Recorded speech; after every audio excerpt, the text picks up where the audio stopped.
Do you know who this person is? How about her? If you do, then you're probably Gen Z. But do you know who this person is? And do you know who this person is? If you do, then you're probably not Gen Z. Can you complete this line? Road work ahead? Well, yeah. You're probably Gen Z. But can you complete this line from Rodney King? Can't we all do this? If you get along, then you're probably not Gen Z. Our culture is fracturing. The monoculture is dead. We no longer speak the same language. Even my Gen Z sister, she's really a millennial at heart but was born in 98, didn't know road work ahead. Well, yeah, I sure hope it does. She asked if that came from the Waltons. The Waltons! You might have heard we might be going to war with Iran soon. Well, a way better predictor of if you support that than if you're Democrat or Republican is generational. Tucker Carlson, Bernie Sanders, Matt Walsh, and AOC are some of the most vocal opposers, after all. In human history, the knowledge divide between generations has never been so stark, but also in terms of attitudes and values. Everyone used to basically have the same childhood in America, especially if you control for class and or race. And now we have so many different worlds, and if you don't believe me, I'm gonna prove to you. First, how we've never been more fractured culturally, and why, then the consequences of it, and finally, its harms and benefits. So much so that if you're a Zoomer, you'll be saying, Zooey mama, and if you're a Boomer, heavens.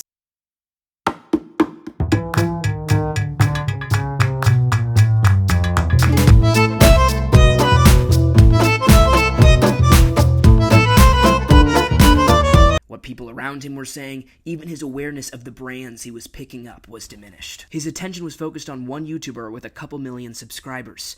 Another Zoomer getting some spicy talkies listening to their AirPods would probably not be listening to Alex O'Connor. They might be listening to a YouTuber my friend never heard of, maybe Danny Gonzalez or Vlogbrothers. But only 10 years ago, remember, AirPods are newer than Trump being elected president, they would both have had to walk through the Ralphs listening to AJR's World's Smallest Violin, or whatever music was being played for everyone at the store. For the end of my junior year in college, the college spent a lot of money for a student concert by Rich the Kid. I've never heard of Rich the Kid. In 2004, it was Kanye West. I've heard of Kanye West. Most kids at my school don't know who Dick Cheney is, who was a massively consequential vice president from only 15 years ago. And unless their kids have told them about it, our parents don't know who Kaby Lame, Jacob Sartorius, Andrew Tate, Emma Chamberlain, or Mr. Beast are. Every Zoomer knows who those people are. But this isn't the way things have always been. Before the beginning of the 20th century, the celebrity canon most people were aware of didn't vary, like at all, from child to adult. Everyone knew the major historical, political, and religious figures, and celebrities were shared between generations. Like in 1880, the biggest celebrities were P.T. Barnum, Henry Ward Beecher, and Sarah Bernhardt, for kids and adults. If you went back in time to do one of those generational quizzes, right, like the older person gets asked, who's this person from the younger generation, and vice versa, they wouldn't even understand what you're talking about. Why? Because there were no cultural silos the way there are today. There were no Alex O'Connor AirPod listeners at Trader Joe's. Information couldn't spread as fast. If you wanted to tell a lot of people something, you better have a lot of money, power, and something really important to say. For all the problems in the world today, there are lots of things that aren't problems that used to be. Some have been solved by how fast we send information, but there's also a lot of downsides. But one of the good parts is, in the War of 1812, the most famous battle, the Battle of New Orleans, led by Andrew Jackson, where 2,000 people died, happened after the U.S. won the war. But no one told Andrew yet. They were on their way. So they had one of the most destructive battles even after the war was over. Transferring information historically was always incredibly expensive. In fact, this is why practically every major city in the world is built close to a river, because transportation by water through boats was much cheaper than through land. So are there benefits to being able to text your friend Rohan in St. Louis that you shouted Leroy Jenkins in 400 milliseconds? Yes, namely people not dying from battles when the war is already over being one of them. But the cost of information being so low, it means that people's preferences can be directly catered to. Before, you had one option, or you could close your eyes if you didn't want to watch TV. For instance, for 100 years, there was basically one textbook for grammar school students everywhere in the country. Why? Because making books and copying them was hard and expensive. So once McGuffey's readers were adopted by a few states and gained capital to keep making new editions, no other company stood a chance. In addition, schools wanted uniformity across the country, to have one shared language, one shared canon, and one shared American identity, far from the fracturing of today. There were also like 2 newspapers who all wrote about Queen Victoria or Mark Twain, and everyone read the Bible. Today, a lot of people at my school don't know who Cain and Abel are. The end of the 19th century saw the start of kids' content as we entered a modernist era, like you'll remember from my Philosophy of Kids TV video, with Lewis Carroll and Robert Louis Stevenson writing Alice in Wonderland and Treasure Island for kids. But still, adults knew about Alice in Wonderland. And even in the 60s, with the adults freaking out about the kids watching Elvis shake his hips, the adults knew Elvis was shaking his hips. Adults today don't know what the hell Addison Rae is doing right now, or if JoJo Siwa really is straight after all, if tradwives are a dangerous right-wing conspiracy, or if James Charles is a groomer. And this is a consequence, largely, of information sharing becoming so cheap. Anyone can record themselves, but more importantly, we can now curate what we watch, or have algorithms do it for us. In the 60s, you could watch The Andy Griffith Show, Bonanza, or Gunsmoke. That was on at the same time every week. And then you could talk to your friends about it at school who watched the same episode. This greatly diminished by the time Nicky, Ricky, Dicky, and Dawn was on. In fact, I remember Brian, who played the dad and also Arwen on Sweet Life of Zack and Cody, coming up and telling me that if Sweet Life got the ratings Nicky, Ricky, Dicky, and Dawn did, the network would cancel it instantly. Because back then, TV was a more homogenized monocultural medium. It was more so the case that all the kids were watching a handful of shows than by the time Nicky, Ricky, Dicky, and Dawn were on. It was the start of the great fracturing. I even remember when I first did Nicky, Ricky, Dicky, and Dawn at the beginning thinking, are we really still doing a network TV show? Like, isn't everything going to be streaming now? And what is streaming? You choose whatever show you want to watch from any time period, whenever you want, regardless of what anyone else is watching. And, of course, I was right to think that, because a few years later saw the complete end of at least kids' shows on network TV, but also basically shows in general on network TV. And I got on the last train out of Dodge with Nicky, Ricky, Dicky, and Dawn before kids just started watching fake lava videos.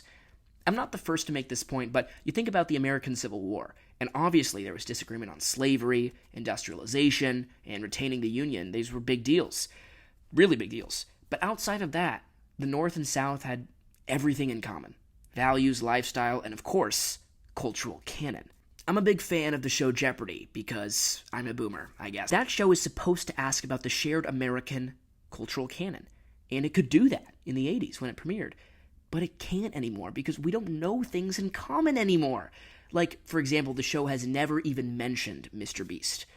And also, I've noticed this generational silo, particularly with kids' shows. Like, most kids have at least heard of I Love Lucy, The Brady Bunch, maybe Beverly Hillbillies, at much higher rates than adults have heard of our shows, like Jessie or Good Luck Charlie or Ant Farm, unless they watched it with their kids. But beyond generationally, we all know that we're all segregated politically, with Twitter versus Blue Sky, and people commenting, I'm in enemy territory on TikToks with opposite political views.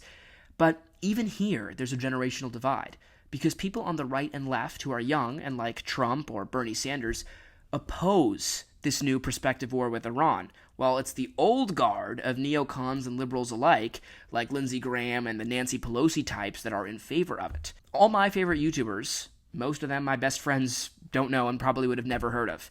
We don't live in the same world anymore. We don't speak the same language. People have floated a national divorce, but they're going to be sad when all the old Democrats in their new country find out that they love Israel and all the young Democrats hate it, and all the old Republicans who want to bomb the Middle East are sad when they find the young ones saying, no thanks, buddy, let's not bomb everybody right now, please. Please. Also, I was talking to a fellow Zoomer the other day and found out that she just uses, like, VR headsets recreationally. Like, I still thought those were, like, sci-fi, like, things that maybe you see at a library, like in the same way you'd see a self-driving car. I didn't know people were just using them normally. Like 70 years ago, even if you didn't have a TV and you knew someone who does, you knew what a TV was, you know? Like, you knew they were around. I didn't know this VR stuff was around. And also, this means that since the monoculture is dead, you can't get the same kind of celebrity like you used to be able to. Mr. Beast is very famous, but he's not a global force everyone knows the way Humphrey Bogart was in the 40s and 50s, or even as Michael Jordan and Arnold Schwarzenegger were in the 90s.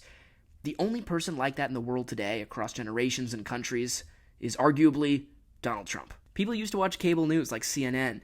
My friend, when he was in college, he saw someone's dorm room playing CNN, and it gave him such warm nostalgia from all his boomer parents watching it growing up, because what kid you know, what the most liberal kid you know doesn't sit down and watch CNN if they're a Zoomer? Now we watch commentators on TikTok or YouTube. Not only do we want to hear the news, so we're not only siloing what kind of news we hear, but also we are more than any other generation watching news personalities give us our analyses of the news. So whether you're watching Michael Knowles or David Pakman, you're not only going to get different perspectives on what's happening, but you're going to get different analysis and ideas and conceptions of these news events that you were already getting different reportings on. There are a lot more people that I can guarantee, left or right, rural or urban, poor or rich, celebrities, that I can ask any boomer that they'll know. Desi Arnaz or Jack Nicholson, than I can for Gen Z, like maybe One Direction and Billie Eilish being a couple. And of course, there are a lot more for Gen Z than I can name for everybody in the culture that we would all know, like maybe you could say Leonardo DiCaprio and Brad Pitt. It's almost at the point that a very conservative, urban, poor boomer has more cultural touchstones in common with a very liberal, rural, rich boomer than they each would with their own Zoomer children. And also this cultural siloing is happening faster and faster. Like, here's something funny. Slay, On Fleek, Extra, those were like in vogue a couple years ago. Like now they're so cringy to say in such a short period of time. And now all these Gen Alpha kids got Phantom Tax, Skibbity Gia. Oh god, I can't finish that part. Oh my gosh. They're so cooked. Now there have been subcultures for a long time, but to the extent they existed, they were usually regional, and there was still a great deal of national shared knowledge. Now, we start by what interest we have individually, and no matter where you are in the country, you'll watch and listen to and be friends with online people who have the same interests as you become strangers to your neighbor.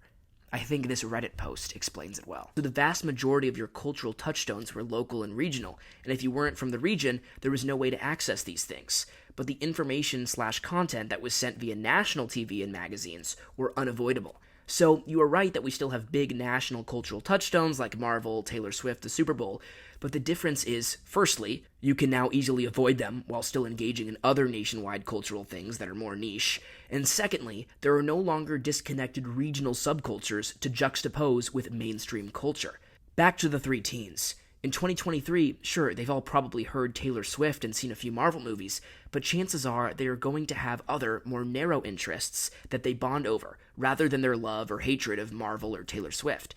The internet and social media have mostly dissolved regional culture and turned every niche interest into its own worldwide phenomenon. Also, I want to add just how stark regional differences used to be with a shared subculture among the people around you. The Beatles used to travel hours by bus in order to learn a new guitar chord. Can you imagine that? Like now we can look it up in 10 seconds. Can you imagine traveling by bus to learn about E7 diminished from the guy in Sussex? YouTuber Noah McAllister also put it well, that there used to be alt-rock, alt-pop, alt-art, which implied that there was a mainstream you could be alternative to. You don't hear that term as much, alt-anything, because there's no more alternate, there's just alternatives. There's no mainstream, it's just a bunch of tributaries. In some sense, there is still some kind of mainstream pop culture, like Taylor Swift or Marvel, but even those two are sort of going away now, but you can easily avoid the mainstream culture, the way that, like, I kind of don't really know who Charli XCX is or Novak Djokovic, if I'm being honest. I just, hear about them a lot. I can't name one Charli XCX song. Is she HOTT hot to go? No. The mainstream is avoidable in the way that Humphrey Bogart 80 years ago wasn't. But now, I can just avoid whatever Charli XCX song is playing and put on my Alex O'Connor AirPods, rather than there being 3 movies out, and Humphrey Bogart's in 2 of them, and it's all your friends ever talk about. Noah McAllister also talks about how in the 90s, you could wear a flannel and have long blonde hair, and everyone thinks, oh, Kurt Cobain over here. Or you wear black and they're like, oh, My Chemical Romance. Or you look like me, oh, Ed Sheeran. No. And every kind of alt music store would all play Smells Like Teen Spirit.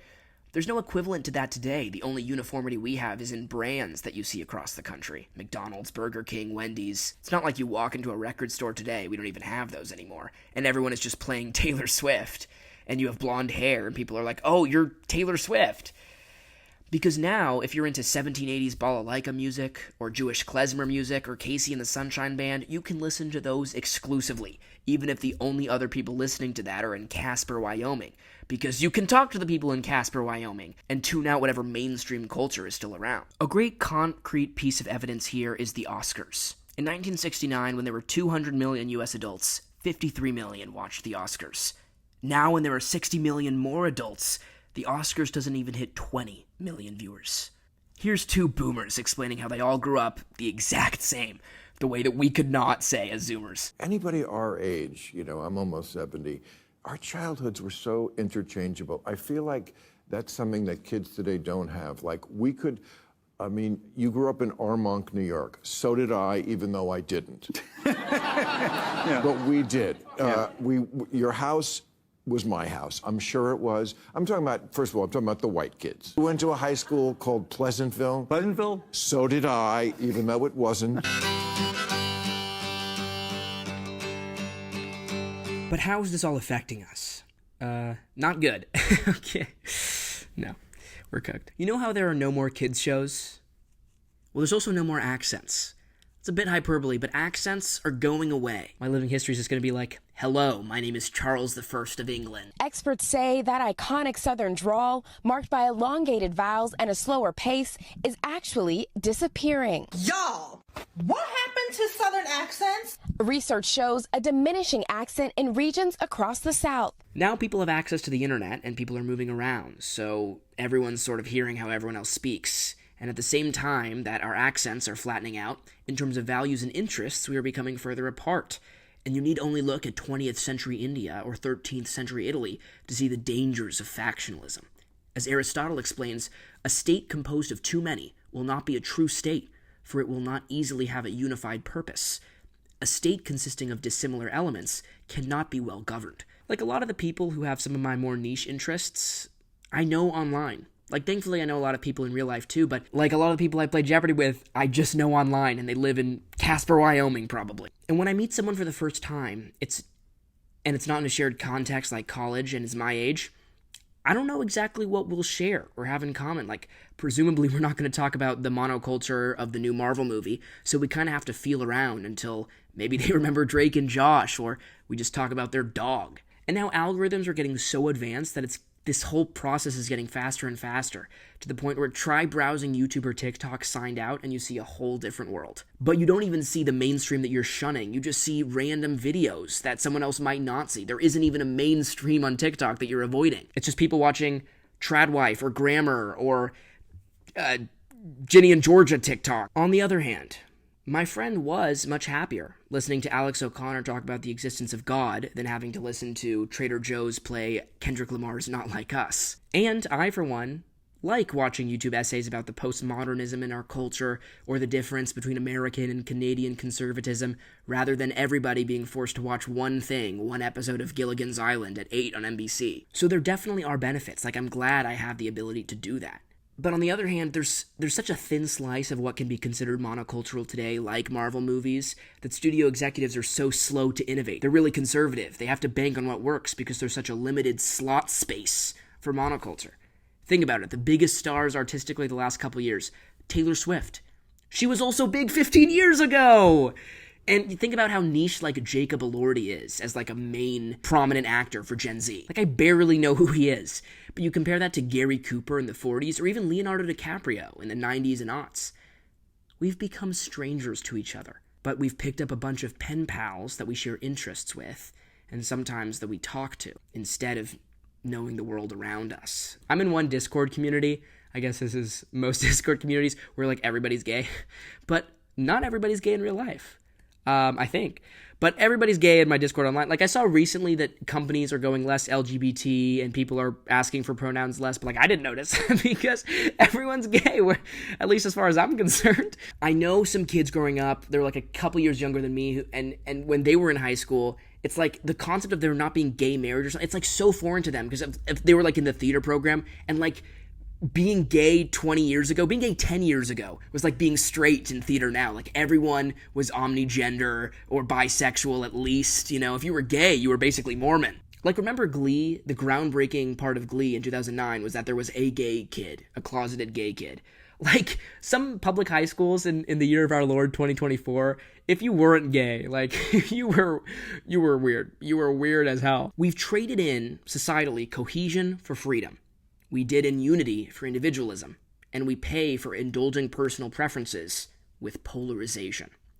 Ironically, the only culture that's left that we share is nostalgia from before this time. We all remember the past wistfully. Remakes and sequels. Cultural touchstones become works off of existing IP like Oppenheimer or Doom Part 2 or Barbie or Wicked. You know, I don't go to the movies anymore not because I don't want to go, but because there's no movies. Like, I remember going back 10 years ago. I wouldn't even need to think of a movie. I would just go to the movies and there'd be 5 awesome movies I'd want to see. That experience is so foreign to me now. Like, let's look at what movies are in theaters now. Okay, How to Train Your Dragon, of course, nostalgic. I've never heard of any of these. What is this? Leo, F1, 28 years later. Meg 3gan 2.0. What happened to Meg 3gan 1.0? What? Materialists? What is this? Now let's go back to 2012. Those are some real movies. All right. Yes, Avengers, Dark Knight Rises, Hunger Games, Skyfall, Twilight, Brave. Yeah, already there's, some IP being reused, but Brave, that was an original good Pixar movie. When was the last time anyone thought about a Pixar movie or talked about it? I don't even know. What are these? They're still making these new movies. There's Coco. Even that one is a few years ago. They've gotten less relevant since Coco. Day of the Dead or something. Turning Red. What are these movies? Inside Out 2 was their only hit in a long time, and that was going off existing IP that we're nostalgic about.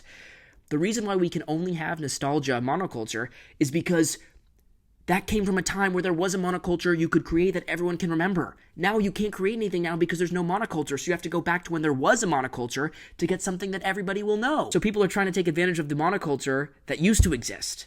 And in a few generations, no one will remember that old monoculture, and Gen Alpha and Beta will just have to remember Skibbity or something. But just the Alphas will. Betas will be like, Skibbity who, you boomer, to the Gen Alpha kids.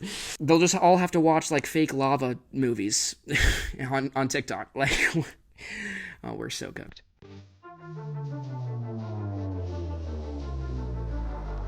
There used to be 4 items of food you could buy at the market. And so everyone knew the rice and the squash. And there used to be 4 channels of TV and for newspapers, and everyone would talk about those same 4 shows in newspapers. But now you can get a bunch of food, and no one's talking about the Trader Joe's Egg Foo Young that you picked up, that you like. And in the same way, the YouTubers you watch likely won't be the YouTubers the next person your age is watching. And I think this is good, at least for me. A lot of harms come from it, but I am glad that I can watch what I want to watch and make videos. I wouldn't be able to make this video essay unless Barry Diller at Fox had approved me many years ago. And that system isn't as keeping with the sort of American ideal of freedom and individual choice that we now have. And overall, I think this has allowed for the prosperity and achievement of individual YouTubers and creatives, and people to make good choices in what they want to watch. And if you believe in the principles of self-government and that man should shape his own destiny, then this must be a positive result for you, that you can choose what you want to watch, and so can all the people around you. It's almost libertarian. But here's where it gets complicated. I'll say it's good for me. You tell me if you think it's good for yourself. It might be harder if you're not able to look out for your own well-being, as is maybe the case for Bobby Driscoll or even Britney Spears or Justin Bieber, as we've seen recently. What do you think? Do you think it's good for everyone to sort of pick and choose from culture, or do you think it was better when we all experienced a culture together? This has caused a lot of harm and isolation and polarization that might be worth it if we're able to choose good media. And here's what I think it all comes down to. I had some people comment on my philosophy of kids' TV videos about how they were parents and they couldn't let their kids watch Disney or Nick shows because it would completely undermine them as a parent because they saw Wizards of Waverly Place, just the kids hating the parents and having no authority, and the parents having no authority over the kids. And this is what I think. This is my verdict on the sort of death of the monoculture. Aristotle talks about in the Cycle of Regimes that the best kind of country, the best form of governance, is a good monarch. And that the best you can hope for is a benevolent king. But also, if a king turns evil and becomes tyrannical, a monarchy is the worst form of government. On the other hand, a republic might be a little bit less good if you get it right, but it'll also be a lot less bad if you get it wrong. So, what am I going to say? If the culture produces good content that enriches all of us, and they have fair, meritorious standards for people to get involved, and we all sort of respect each other and have good common values, then I think a monoculture is better. However, if you think like I do, that in the last few decades, the sort of monoculture and purveyors of what's right and wrong have been wrong, and we've been fed bad information and a bad cultural diet, and we've gotten into bad wars or whatever it is, then I think it's good that we can decide for ourselves and get better media that we choose. I'll put it this way, I've had some bad professors, and I'm so glad that they let me use my computer because I can learn and do other things, but that is just making a bad situation better. What would be ideal would be I would just have no computer and be forced to listen to this engaging and inspiring and educational professor. And I think that's the same way with the culture. If we have a good monoculture, I would do away with this individualism, but if we don't, this individualism is a good bulwark against the negative excesses of a bad and deranged monoculture. Here's another way of thinking about this. The individualism does allow you to really accentuate your potential, right? You're able to develop your interests and learn more about what you want to. In that way, you're able to make yourself into more of what you could be than if you were given a one-size-fits-all cultural prescription and cultural intake and cultural diet that everybody around you got. And I think it's analogous to capitalism and the critiques of capitalism. What did Adam Smith develop in his theory of capitalism and the division of labor?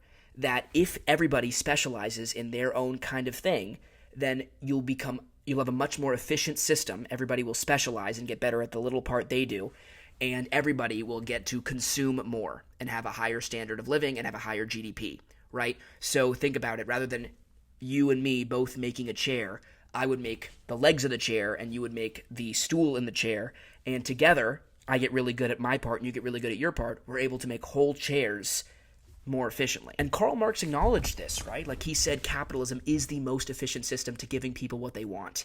So that's what we're doing here, right? We're giving everybody the sort of parts of culture that they want. But the critique of capitalism, most famously articulated by Karl Marx, but by many thinkers, is that you become a cog in a machine. You become isolated from your labor. So instead of making a chair and looking at that chair at the end of the day and being proud of that and using it in your family and using your own labor, what instead happens is you make one screw. You make one screw every day, and you just feel like this machine that doesn't have any actual agency, that's not actually making something meaningful, and you become totally isolated. And in the same way, we can feel that here, where the original goal of the society is for everybody to be in unity and know maybe different parts of the society a little better, but that's ultimately to be part of a community and to be members in a common goal, in a common nation. But now we're sort of breaking away from that, and maybe it's more efficient the way capitalism is to boost GDP and to get us more of what we want in the short term, better cat videos or whatever. But in the long term, maybe that's damaging to our sense of cohesion, to our sense of worth, to our sense of meaning, to the reason we have a nation or community in the first place. You lose your position as a member of society, and you just see yourself in sort of a zone with other people where everybody's doing their own thing, rather than everybody doing different parts of working together to make a community function. Right? We've gone from, you can think of us all being unique individuals in a common culture as us each being different organs in a body, right? Like being the heart and the liver and the lungs, and they all work together to create a larger whole. But now we're each just sort of our own people that doesn't work together in a larger system. We just sort of interact with each other by proximity, but not in any meaningful sense. Philosopher Michael Oakeshott defines ideology as the formalized abridgment of the substratum of rational truth contained within the tradition. What does that mean? It just means that ideology is taking one true part of society, one true part of history, and magnifying that to be the way you see everything. And in the same way, we are taking our little pet projects, the things we like the most, that we are able to get more of, and making that our whole world, rather than making it a part of being part of a community. And instead of there being subcultures that you can enjoy, that are regional, that you can enjoy with your neighbors, while there's still being a overarching monoculture, now we only have subcultures. We only have tributaries, and we don't have the mainstream anymore. That's why there's no alt music. There's no alt art. It's all alternatives. It's not a restaurant. It's a buffet. And there's no coincidence here that as this happens, we are getting more ideological, right? We're getting more polarized. We're getting more fractured. Just the same way that this whole kind of system is just sort of what ideology is like. It's the narrow focus on one thing to the expense of all other parts. Now, insofar as this death of monoculture shirks community and purpose, it's not good. But if you remember that and you're able to go deep on what's meaningful to you and still be part of real life, then it is good. It's not an end in and of itself. It's a vehicle for you to better grasp the world around you. And potentially, you're able to learn so many things and do so much of what you want to in a positive way that it can be really good. It's up to you. If you grasp it for the purpose of knowing the world around you and yourself better, then it's good. If it's for something outside of just satiating your desires, if it's pre-modern in that sense, then I think it's good. One thing about Gen Z in the modern world is we are shifting away from procedural norms towards substantive goods, right? So rather than us all watching TV to be a family together and be a community, and whatever's kind of on the TV is incidental, now it's all about that content and the substantive good of what is the show. Let me get a better show. Let me watch it myself. Let me watch exactly what I want to, rather than the procedural norm of being able to watch TV with people around you. It's about the substance. It's not about the sort of tradition and society and community around it. I wanted to jump in the future in editing to add that you can most clearly see this with politics, where we've shifted away from the sort of 90s neoliberal consensus where even a Democratic president, Bill Clinton, said, "The era of big government is over," and each side sort of had this veneer of cordiality, right? Tip O'Neill, the Democrat Speaker of the House, was like really good friends with the Republican President Ronald Reagan, and it was very, like, the norms of governing sometimes came before just getting through your agenda at all costs. And we've definitely seen a shift away from that, where you can see Trump, of course, and his administration really trying to get his agenda through. And then you can also see that on the left with things like Joe Biden talking about stacking the court if it didn't rule the right way. And these are kinds of norms that would be very taboo if we go back 15, 20 years. Guys, I was responding to comments, because I'm like responding to all the comments on my Dan Schneider video, and someone commented, "What is Musical.ly? Tell me you all know what Musical.ly is. Are you guys all Gen Alpha? Like, what?" Movies used to come out to tell a story and share something that people could share together. But now we're like, let me get exactly what I want. Whether that's the story of Paul Revere, how to do shrooms in Uganda, Vladimir Zelensky's nudes, like whatever it is. And of course, this has allowed factionalism to bloom, right? But it's not exclusively like left versus right. Like, I just find it so fascinating how the most mainstream, essentially, Republican in the last 20 years is Mitch McConnell, and young Republicans hate Mitch McConnell. And the same thing on the reverse for Democrats and Joe Biden. If the niche thing you're doing is something you might be ashamed of, too, like whether it's being LGBT or being part of Red Pill or something that you will even more find acceptance in these communities and sort of shun the outside world where you wouldn't be accepted. And then you can also turn into this prideful sense of looking down on everyone around you because you know the secrets to the universe, whether that's tolerance or what's wrong with women or whatever it is, and you can sort of look down on all the benighted souls around you who don't know the truth like you do, or at least don't have the right sense of the world like you do in your bubble, rather than you used to think of yourself as doing something in part of a larger society. You know, it's kind of like you're just making that screw on the chair, and you forgot that you're actually making a chair in, like, Marxist theory, right? We focus so much on the screw, the little things we like, that we forget that we're all part of an actual world here. We live in a society. We live in a chair. We are a chair. And also it needs to be said that part of the death of the monoculture is purely technological. Like, there's always been niche books, but you couldn't shirk hanging out with the rest of the people in your life by just reading Moby Dick every night.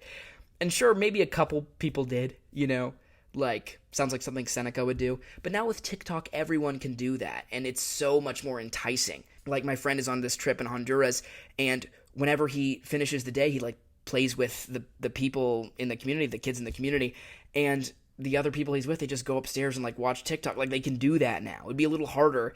It'd be a little weirder. They'd probably be less likely to go upstairs and just read Moby Dick, okay? And now it's also democratized. You'd have to be a nerd to do that now. Now, like, sorority girls can go upstairs and miss out on the world because of this slot machine in their pocket. That is, by the way, why you scroll up on TikTok to refresh the page. It's designed after a slot machine. But there are good parts, like I said, that you can watch what you want to watch. Like, I'm going to get real meta here. Like, watching this video, okay? Are you going to talk about this video to your neighbor? Like, hey, did you see the new Casey Simpson philosophy video? The guy from Nicky, Ricky, Dicky, and Don? Yeah? No, I haven't seen that video. Get out of here and go read Moby Dick. Well, that's why you need to see it. It's all about us not seeing the same kinds of things in the monoculture. So great, you haven't seen it. That means you need to see it. Like, this video itself only exists because of the death of monoculture, okay? I guarantee you, however many views this has, you go outside, you talk to the person who's living next to you right now, they will have no idea what this video is. So again, like, I think the best case scenario is we have a good monoculture. Like, best case scenario is I have a good teacher and I don't go on my computer. But insofar as we don't have that, I'm glad I can go on my computer in class, and I'm glad we can choose our own culture and choose our own videos, choose our own philosophy, who we talk to online, interests. A good polyculture is like a good republic. It's not as ideal as a good monoculture or a good king. Comment below if you're mourning the grave of monoculture or dancing on top of it. While the discussion continues on Patreon, I'm going to talk a little more about my thoughts on this video with our patrons Matt, Bob, Eric, Guy, and Saba, who make these video essays possible, and I'm really making these to understand the world around us better. Link in description if you want to do that with us. But seriously, like, I'm not doing these for curiosity, okay? I'm doing it to understand the world better and navigate it better as a person who's in this world, who wants someone to learn and be a better friend and son and brother and future father, and someone who has a career and wants to have a career. Like, I want to be able to be in the world and know it better. So I'll leave you with this quote from Bernard of Clairvaux. There are those who seek knowledge for the sake of knowledge. That is curiosity. There are those who seek knowledge to be known by others. That is vanity. There are those who seek knowledge in order to serve. That is love. I hope you'll continue to learn to serve with love with me.